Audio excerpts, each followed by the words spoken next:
The bartender's words still echo in my mind. "Ma'am, your daughter isn't who you think she is." I remember gripping that cold countertop, realizing my whole life had just shifted. I climbed out the restroom window and followed her into the dark street, heart pounding but calm. That night was just the beginning of my reckoning. When I stepped into that little Birmingham pub, the scent of fried catfish and lemon cleaner hit me first. It felt like Friday night in the South. Loud laughter, slow drawls, and an old jukebox that hadn't decided if it wanted to live or die. I hadn't seen my daughter in nearly 6 months, so I expected a quiet dinner at her home, not a bar with sticky floors and a muted football game flickering on a wall. That was Raina for you, always making choices that said more than her words ever could. She waved me over from a corner booth, her eyes darting around before landing on me. No hug, just a polite smile that didn't reach the edges. I slipped into the seat, the vinyl sighing under my coat. She looked perfect. As usual, hair straightened sharp as judgment, lipstick that didn't dare smudge. "No sweet tea," I teased gently, forcing warmth into my tone. "Baby, you're slippin'." She chuckled, light and quick. "I ordered you a cranberry spritz. Mom, it's better for your blood pressure." "That's so?" I said, taking a sip. Tart, cold, unfamiliar. Just like this conversation. We talked about my flight, my church ladies, the fall bazaar. Then I asked about the housing project she'd mentioned last spring. Her eyes flickered. "It's moving. You know how these things go." She smiled, but it was the kind of smile you wear when you're checking exits. "I do know," I said, "if you don't say the numbers out loud, they usually ain't good." She laughed too loudly, checking her phone for the 3rd time. Something in me tightened, a muscle memory from years of mothering. When your child hides something, your spirit knows before your mind catches up. The bartender came over, a tall man with careful eyes and hands too clean for bar work. "Evening, ma'am. Need anything else?" "Just water's fine," I replied, and he lingered half a second longer than polite. He smiled, but it didn't reach his eyes.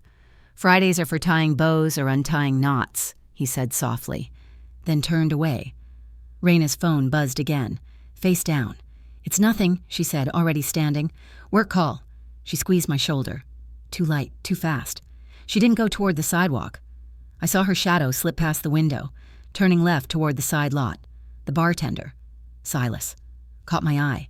He was drying a glass, but his jaw had gone tight. He came back over, setting down water I hadn't ordered. His voice was low, the kind that makes you lean in. "Ma'am, forgive me if I'm out of line, but don't wait on her. If you follow, don't go out front." My pulse thudded once. "You know my daughter?" He shook his head. "No, ma'am, but I know scared when I see it. Folks meetin' in side lots at night ain't never about love." He hesitated, eyes flicking toward the hallway. "There's a restroom down that way. Small window, it opens if you need it. Just sayin'." For a heartbeat, the room seemed to hush. Then the jukebox hiccuped back to life, playing something soft and sad.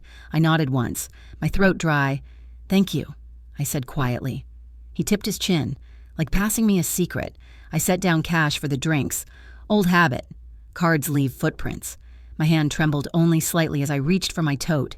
Inside were flats, my phone, and a small pen light. I wasn't running from trouble. I was stepping toward the truth. I stood, smoothing my coat. Silas went back to wiping the bar, but he gave me one more look that said he'd seen women like me before. Quiet, polite, carrying storms in their bones. The hallway hummed with the compressor, and the bathroom door stuck just enough to sound like it wanted me to turn back. I didn't. I washed my hands, listening for footsteps that never came. Outside. Rain tapped against the frosted window. I whispered, "Douglas, if you can hear me, keep our girl from sinking." Then I unlatched the frame. The chill kissed my skin. Sharp and real. I braced my palms on the sill, lifted slow. My knees protested, but pride steadied them. The glass gave with a tired sigh as I climbed toward the night. The rain whispering truths I could no longer ignore. The window groaned as I lifted it, cold air rushing in like it was warning me not to do what I was about to. My knees protested, but I moved the way Douglas used to tell me before climbing church steps. Move like you mean it. I turned sideways, protecting my shoulder as I eased down onto the damp mulch below. My shoes sank slightly into the mud. The night smelled like rain and exhaust, that mix of city and weather that always makes you feel half alive, half foolish. I flattened against the brick wall, listening. Laughter spilled faintly from the pub, then faded as the door swung shut. I took a moment to let my eyes adjust, noting the glow of a street lamp, the slant of a neon sign across the puddles, the rhythm of passing headlights. Those lights painted lines of shadow I could slip between. I stayed still long enough to feel my breath settle before moving. My phone was silent in my pocket. I'd set a 3-tap alarm for 10 minutes, a private reminder if I lost track. I tucked my scarf tight, bag across my chest, keys ready between my fingers. Miss Lottie from the Y used to say, "Walk like you own the ground you're on, even if you're borrowing it." I whispered a thank you to her ghost and stepped out. Rain clung to everything. I spotted a blur of taillights fading through the lot, Raina's silhouette moving fast, phone to her ear but mouth closed. Silas appeared in the pub's side door, giving me a small 2-finger point to the left. No words. I nodded. The rain helped. People look down when it drips off their noses. I kept low, moving from one parked car to another, the smell of wet rubber filling my lungs. My daughter paused by a black BMW, checking her reflection in the window. She wasn't fixing her hair, she was steadying herself. That tiny pause made my stomach twist. "Lord, keep my feet from foolish places," I whispered. The BMW door opened, and a man stepped out. Carter Hale. I'd learn later.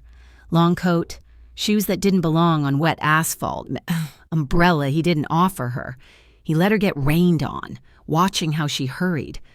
There was something cold about him, measured, like a man timing a clock he planned to steal. He looked over her, not at her, and I'd seen that kind of looking before. It wasn't affection, it was appraisal. He opened the back door, not the front, and she slipped inside first. Hierarchy in motion. The interior light caught a folder on the seat. Manila, blue tab. My old grant filing habits kicked in. Blue meant financial. I felt my throat tighten. I crouched lower, hiding behind a dumpster, trying to hear without being seen. The rain softened, just enough for sound to travel. His voice carried first. "We sign tomorrow. No more delays." Raina's came next. Careful, low, she'll do it. I just need her in the right headspace. The she cut straight through me. My breath caught, but I didn't make a sound. He continued, tone smooth as oil. "Don't talk costs where she can hear. Keep it sweet," she asked. "And the advance?" He tapped the folder. "When I have proof." I felt something burn slow inside me. I didn't panic. Panic wastes evidence. I memorized what mattered. Blue tab, tomorrow, deed, penalty. I whispered it once under my breath like a grocery list I couldn't afford to forget. The BMW started moving. I followed at a distance, using another car's lights to stay hidden. My heart beat steady, not fear, focus. The rain turned into mist, soft and relentless. I knew these streets. South Side curves, cracked sidewalks, familiar murals half faded by time. They turned left past the bakery where Douglas and I used to get sweet rolls. I followed on foot, silent, the sound of my flats blending with the puddles. They stopped at a dim office building, one of those cheap places where people do work they don't want traced. The sign above buzzed with missing letters. I crouched near a maple tree, phone camera angled low. The picture would be grainy, but the timestamp would be gold later, through the glass. I saw Carter hand her the folder. Raina's shoulders sagged like she was already paying for something. His voice came muffled but sharp enough to slice through the rain. "If she balks, we file a lien. Leverage is cheaper than honesty," Raina whispered back. "She trusts Gideon Rusk, old friend of Dad's. He's out of town till Monday." They knew my calendar. My hand shook, but I pressed it against the tree bark until it steadied. He smiled. I could tell from his posture. "Then Saturday morning, we bring a notary. Smile big. Confidence sells signatures." Raina's voice cracked slightly. And if she asks to read everything, then you cry, he said softly. Remind her she's old and tired. I counted 10 slow beats on my wrist. Anger doesn't serve truth until it cools. I took photos of the suite number, the directory, even the crooked blinds. My flash stayed off. I slid a grocery receipt under my rental's wiper, a tiny alarm if someone tampered. I sat on the bench by the bus stop and looked at my reflection in the dark glass. I looked like any other grandmother waiting for a ride home. But I wasn't waiting. I was watching. You can't scare a woman who's already buried her husband, I murmured. Fear becomes a tool, not a jailer. The door opened again. Raina stepped out first, folder clutched tight, blue tab flashing in the light. Carter followed, snapping his umbrella open. Then another figure appeared behind them. Tall, sharp coat, eyes locking straight on me through the rain. I didn't flinch. I lifted my chin and whispered, "Evening," like I'd simply been waiting for the bus, and not the truth. I kept my back straight beneath the flickering awning, the way my mother taught me when walking through gossip, chin high, eyes steady. Carter Hale's gaze cut my way, measured and cold, but I stayed still, pretending to check the bus schedule taped to the pole. He decided I wasn't worth his time. That's how men like him lose their balance. They mistake stillness for weakness. He snapped his umbrella closed and steered Raina toward the BMW.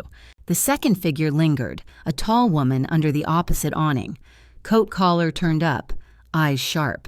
She wasn't watching Carter, she was watching me. Our eyes met through the drizzle. Her expression wasn't threat, just observation. I nodded politely. The kind of southern evening that means both hello and don't test me. She didn't respond. But something in her stillness said she was taking notes, too. The rain hissed around us like static on an old radio, hiding thoughts better left unsaid. A pair of headlights cut through the parking lot then. An old tan Crown Vic. I knew that car before I knew the man stepping out of it. Pastor Leon Merriweather's raincoat had seen better days, but it held the same authority as his Sunday sermons. "Evelyn May," he called softly, glancing around before approaching. "You all right, sis?" "I'm fine," I answered, voice low, just following a thread that don't look right. I gave him 2 clean facts, Raina, Carter, blue tab folder, words like deed and penalty. That was enough. He didn't need the sting behind them. His brow furrowed deep. That same look he wore when the choir fund once went missing. I've heard that name. Carter Hale. Fast talker, works those bridge loans nobody understands until their porch disappears. He pulled his phone, snapped photos of the office sign and the timestamp on my messages. You don't confront tonight. They file liens on weekends when folks are still in their robes. You call Gideon Rusk first thing. He knows that man's type. His tone softened. You're not alone in this storm. Evelyn. We stood under the flickering light, and for a moment, I let the relief of being seen wash over me. Then Raina appeared again, moving toward us with practiced concern. "Mama, what are you doing out here? You scared me." Her voice had honey in it, but the spoon was metal. "I'm fine," I said, turning to face her. "And I'm not signing anything I haven't read word for word." Her smile wobbled. "It's just a formality. Mama, you know how paperwork is. I thought it'd make things easier for you." I tilted my head. Mother tone steady. "Baby, I've run a house, a job, and a family. I know what easy looks like, and this ain't it." She tried again, flattery this time. "You raised me smart. Remember? You taught me to handle things." "I did," I replied. "That's why I know when something's being handled wrong." Her eyes shimmered with moisture she didn't feel. "You must be tired. Let's go home." "Saturday morning. I'll be at church from 10 to noon," I said calmly. "If any papers show up at my door, I'll offer whoever brings them a cup of coffee, nothing more." The silence between us stretched, long enough for rain to pool at our feet. "Please, Mama," she whispered, "don't make this harder than it has to be." I met her gaze. "Let the quiet answer for me. Sometimes silence is the only language truth understands." Carter returned just then, smile pressed thin. "Miss Whitford, pleasure meeting you." he said, tipping his umbrella just enough to control the space. "We're just helping Raina with some estate simplification. Quick process, tax-friendly, low friction." I gave him a small, polite smile. "Son, I've balanced ledgers longer than you've been selling them. I'll read my own papers." He grinned wider. "Timing's important. So is integrity," I said evenly. Pastor Leon's presence behind me shifted the air. Carter's confidence faltered just a breath. "We'll coordinate with Raina," he said finally. "Do that," I answered. Voice smooth as the rain sliding off the awning. He stepped back, retreating behind charm like a man leaving breadcrumbs he thinks no one will follow. Pastor Leon offered his arm, and we walked toward my rental. The rain had slowed to a mist. Soft but steady. "Call Rusk at 7:30, he reminded me. "And loop in Judge Broom if things smell wrong." "I will," I said, unlocking the door. "And thank you for showing up right on time." "No coincidence," he said, smiling. "God puts people where they're needed, even in parking lots." I recorded a short memo before starting the engine.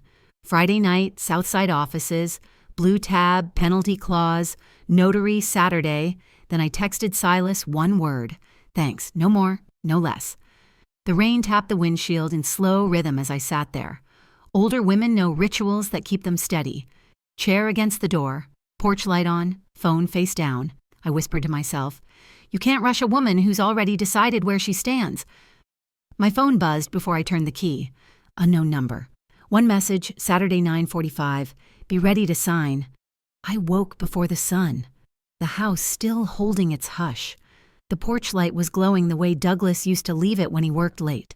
I made my coffee dark and steady, then braced the front door with the kitchen chair. Old habits keep widows safe. The air outside carried that wet Saturday smell, like the world hadn't made up its mind whether to start fresh or stay heavy. On the table sat my manila folder, Post-its, pen, and my phone set to timestamp. I'd already called Gideon Rusk at 7:30 sharp. His voice came through crisp and patient. "Do not refuse service. Evelyn, accept, don't sign. Ask for identification, keep your sentences short." He spoke like a lawyer and a friend at once. Pastor Leon texted not long after. 2 blocks away if you need a witness." I sent him a single thumbs up. No nerves. No show, my grandmother used to say. You can't beat a storm by yelling at the rain. You beat it by shutting your windows and writing things down. At 9:42, the knock came. Too polite to be innocent. I opened the door to see Raina first. Perfect hair, tight smile, nerves hiding behind perfume. Beside her stood a woman with a leather tote labeled Express Sign Mobile Notary. Behind them, at the sidewalk, Carter Hale waited under a black umbrella, coat pressed, shoes untouched by mud. He didn't climb the steps. Men like him don't dirty their souls for signatures. "Morning, Mama," Raina said lightly. "We thought we'd save you the trip." "It's just some housekeeping." The notary smiled like a receptionist. "Routine acknowledgement, ma'am." She slid a packet across the porch table, blue tabbed, my name pre-filled. "Consideration $10. Effective date today." I spotted errors instantly. Wrong parcel number, missing legal exhibit, and initials RH already marked on a stray page. Raina leaned closer, voice honeyed. "We just need your acknowledgement so Carter can process the loan." "No stress." I didn't argue. "Place it on the table," I said calmly. "And please give me your business cards." My phone, face up beside my coffee mug, quietly captured time and tone. Then I called Gideon and set the speaker down. "Mr. Rusk, you're on my porch with my daughter, a man named Carter Hale at the sidewalk, and a mobile notary." His voice cut through the morning air. "Good morning. For the record, please state your full names and commission number." The notary blinked, fumbling through her binder. "Carla Mendez, Alabama Commission 29381. Carter stayed silent, eyes narrow. I looked at him. "Sir, your name for the record?" "Nothing. Silence does its own talking," Gideon asked. "Confirm legal description, consideration, notarization venue, and any prior drafts." I flipped the packet, showing the initials. His tone sharpened. "That stray initial voids this draft. Any alteration before execution renders it non-binding." Raina's composure cracked. "Mama, please. You're making this so much harder." "No," I said evenly. "I'm making it correct." Pastor Leon's voice drifted from the fence, a quiet, grounding presence. Carter shifted his weight. His practiced grin faltered. "Evelyn," Gideon instructed, "request written summary of purpose and collateral. Accept copies. Sign nothing." I repeated it word for word. The notary offered a flimsy receipt. Gideon said, "Insufficient. I photographed every page, visible date, missing attachments, and that ghostly initial." Carter finally stepped forward, tone tight. "Delays increase penalties. Miss Whitford," I looked him square in the eye, "integrity reduces them." Raina's jaw worked like she was chewing regret. The notary packed her bag. "We can reschedule?" I nodded. "Through counsel. Please." She hesitated, then left. Heels tapping like punctuation marks. The porch breathed again. Gideon exhaled through the phone. "You just saved yourself a year of headaches," he said. "I'll file a title notice by Monday and notify Detective Ellison. She's already tracking his firm." Pastor Leon came up the steps and set down a brown bag, 2 pimento cheese sandwiches wrapped in wax paper. "Lunch for a soldier," he said gently. "See you Sunday." When the car finally pulled away, I sat back in my chair, heartbeat calm, pen resting beside the untouched packet. "Sisters," I murmured softly, "let them bring the storm. You bring the file." Then I texted Raina one line. "I will always be your mother. Today, I was my own guardian." As I reached for my coffee, an envelope slid under the door, white, dry, deliberate, across the front. Notice of intent to place lien. Carter Hale's firm letterhead stared back at me. I laid the notice of intent to place lien under my kitchen lamp, the same one Douglas used to read his paper beneath every morning. The legal print shimmered faintly where coffee steam brushed it, like a living threat pretending to be polite. I read it twice, slow, tracing each sentence with my pen. Wrong parcel suffix. A 10-day cure window. An email from a shell domain trying to sound official. The trap was tidy but lazy. I called Gideon right away. He answered before the second ring. "Photograph each page with timestamp," he said. "Do not reply. Will respond through counsel only." His calm steadied my pulse. I made a chain of custody note, date, time, condition, who opened what. Nurses count pills, widows count evidence. I pulled my tax bills, deed copy, exemption letter, lined them up with Post-its. My handwriting didn't shake once. I texted Leo Santiago, "Hold your statement, soon." He wrote back, "Whatever you need, Miss Evelyn, sometimes loyalty comes from unexpected corners." Before I finished my coffee, my phone buzzed again. Raina had posted a photo of me, sitting on my porch, eyes down. The one she'd snapped that morning. Caption, "Caring for a parent who forgets." Hashtags bloomed beneath it like weeds. #dementia awareness, #doing our best. The lie was sugar-coated, but it rotted fast. Comments poured in, kind on the surface, cruel underneath. "She's lucky to have you. Such a sweet daughter." I didn't cuss, didn't cry. I screenshotted every line. Timestamps, usernames, comments. Evidence beats outrage. Then I spoke into my phone's recorder. "I am competent, I am documented, and I am done performing grace for free." Gideon must have read my mind within minutes. An email copy of a preservation letter was in my inbox, addressed to the platform and Bryson Cade Merritt, their media counsel. It warned, "Cease defamatory insinuations regarding capacity. Spoliation notice attached." By 2, I was at Miss Darlene Pike's UPS counter, the smell of toner and cardboard grounding me. We scanned the lien, my deed, the photos, and my handwritten log. She notarized my short affidavit. No intention to encumber any lien attempt unauthorized. Her stamp landed heavy, a small sound that felt like armor. I called my bank's fraud line, looping in Millie Cortez from the title department. "Do not fund against parcel 118 AWI, I said. "Flag for legal hold?" She agreed. Detective Naya Ellison emailed confirmation. Carter's firm had appeared in 2 other elder exploitation complaints. My file was now protected and pending. By the time I reached New Hope's church lot, smoke from the barbecue hung low over the grass. I tied my apron, took my post by the serving line beside Millie. Raina fluttered nearby, whispering her version of pity to anyone willing to receive it. Carter stood near the raffle table, his smile too smooth for ribs and fellowship. When Pastor Leon called for announcements, I took the mic. "Family," I said, "if anyone ever asks you to sign fast, slow down. Ask for a copy. Call a witness." My voice carried clean across the crowd. No names, just sense.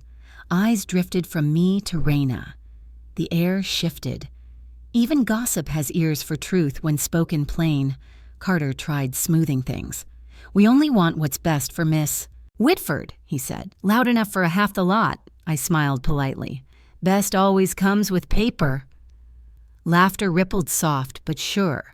A deacon raised his hand. "Sister Evelyn, if you need a witness, I'll stand by." I thanked him. You don't shout people down, you invite them to see. Dusk followed me home. I kicked off my shoes and recorded a 1-minute video. My consent requires clarity. No one will rewrite my story while I'm still breathing. An email arrived from Bryson Merritt, titled Resolution Meeting, Monday, 10 a.m., Hale Financial. Attached was a capacity letter on clinic letterhead without a doctor's signature. I printed it, circled the errors, and filed it under desperation. I texted Leo again. "You'll be called to verify what you heard at the bar." His answer came fast. "Yes, ma'am." I opened my folder. Deed, lien, affidavit, screenshots, letter, witness list. Everything had its place. Before I turned off the lamp, another email chimed, same subject line. This one CC'd a mobile psychiatrist and ended with a line that turned my stomach cold. "If Miss Whitford refuses, we'll proceed with guardianship evaluation." I arrived at Hale Financial just before 10, rain tapering off behind me. Gideon walked beside me, his briefcase clacking like a metronome for patience. Inside, the conference room was a performance. Bryson Merritt at the head of the table. Carter, Hale, and Raina seated together. My chair placed squarely in the glare of the window. They wanted the light to blind, not warm. I asked that the blinds be lowered, noting it in my meeting log. "For record accuracy," I said, voice steady. "Small wins matter. They teach men where your backbone begins." Bryson slid a clipboard my way. "Capacity screening consent, he said, tone falsely gentle. I returned it. "No physician, no prior notice, no consent." He blinked, unaccustomed to a no that didn't tremble. Carter leaned forward, mouth dripping concern. "We just want Mom safe." I looked him dead on. "Safety wears a badge called paper. I haven't seen yours." Gideon opened his folder and slid a sealed envelope across the table. "Temporary restraining intent and preservation notice," he said. The air went cold as metal. I rested my manila folder beside his, tabs facing them like chess pieces waiting for play. Then came the knock. A man stepped in. White coat, badge, stethoscope. "Dr. Spencer," he announced, smiling too easily. "Just a quick capacity evaluation," Bryson chimed in. 15 minutes, nothing invasive," I asked. "Your malpractice carrier?" He blinked. "Excuse me?" "Carrier, credentials, HIPAA notice," I repeated. His badge gleamed laminated but unsigned. "I just need to verify she understands basic information," he stammered. "Then name one of my medications from the chart you've reviewed." I said. He couldn't. Raina jumped in with her practiced tremor. "Mama's memory slips at night." I turned to her. "The only thing slipping is your faith in truth." Gideon cited Alabama statute, chapter, verse, subsection, on coercive evaluations. "Without due process," he said. "This constitutes elder exploitation." The doctor paled, mumbled something about calling his office, and backed into the hallway. Carter's jaw twitched. Bryson's pen froze mid-click. Raina's eyes flickered, searching for a cue, a rescue, a lie that still fit. I pressed record on my phone. "For the record, I said clearly. Any non-consensual capacity attempt is coercion." Gideon's brow lifted slightly. "Now, Evelyn, let's bring in your witness."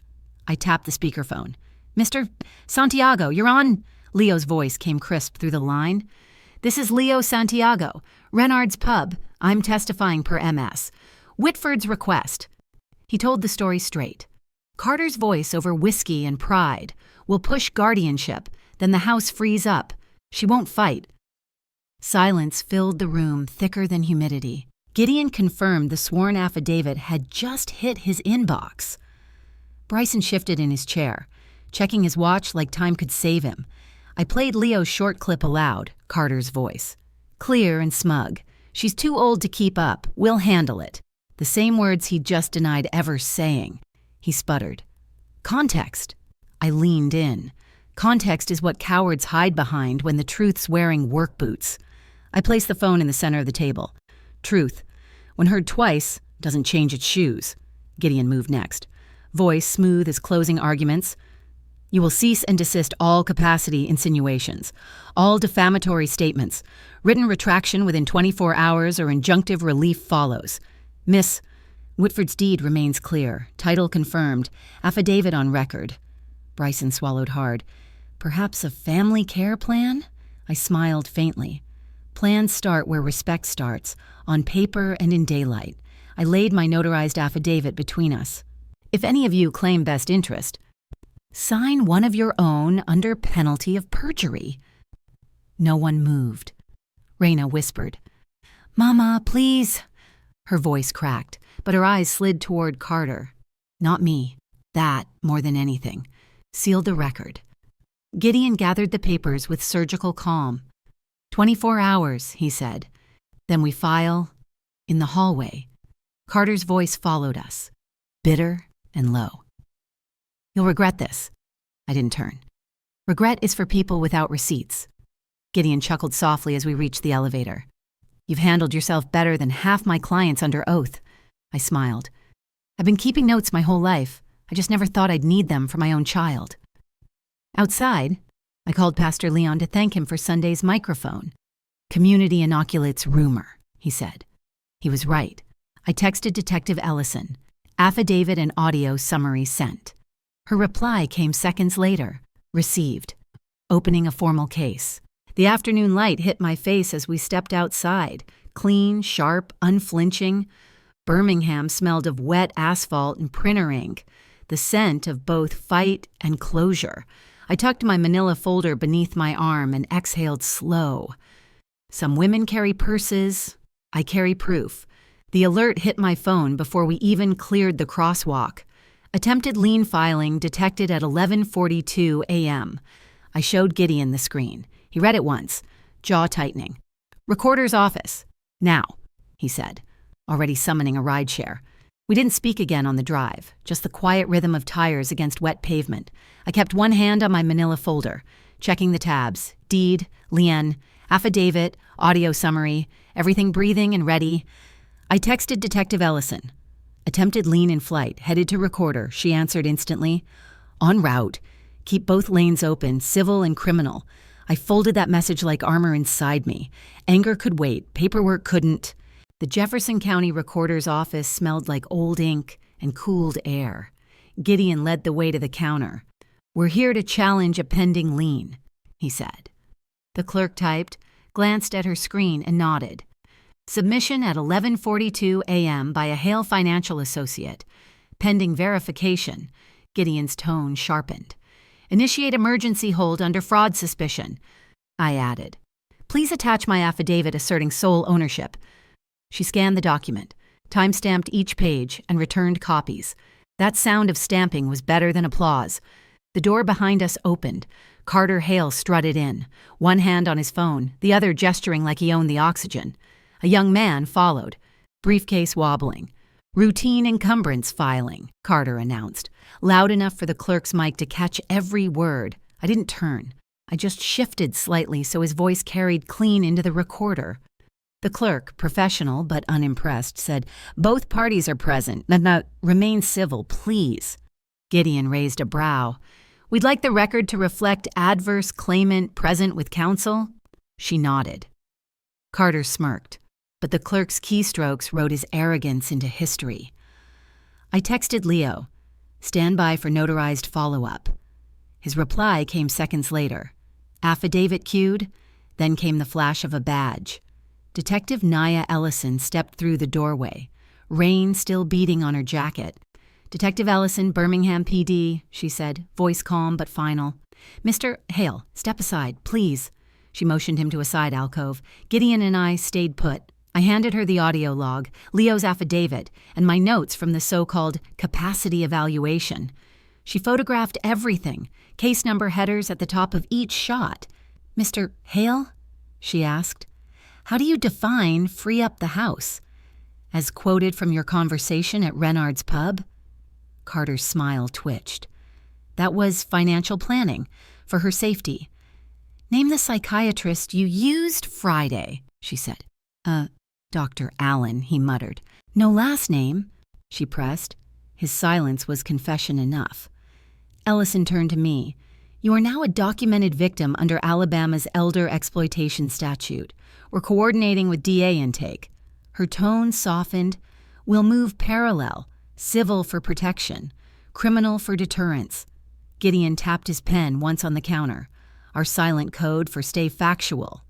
Not furious, at probate." The clerk recognized Gideon by name. He slid our TRO packet through the glass. "Emergency filing, slander of title, capacity misrepresentation, harassment," he said. The clerk stamped each page, added a digital docket code, and said, "Judge will review at 4, possibly telephonic." Gideon anchored the petition with 3 facts: Carter's audio, the time-stamped lien attempt, and Friday's unauthorized evaluation. "Requested relief," he read aloud. "Stay of filings, retraction order, communication through counsel only."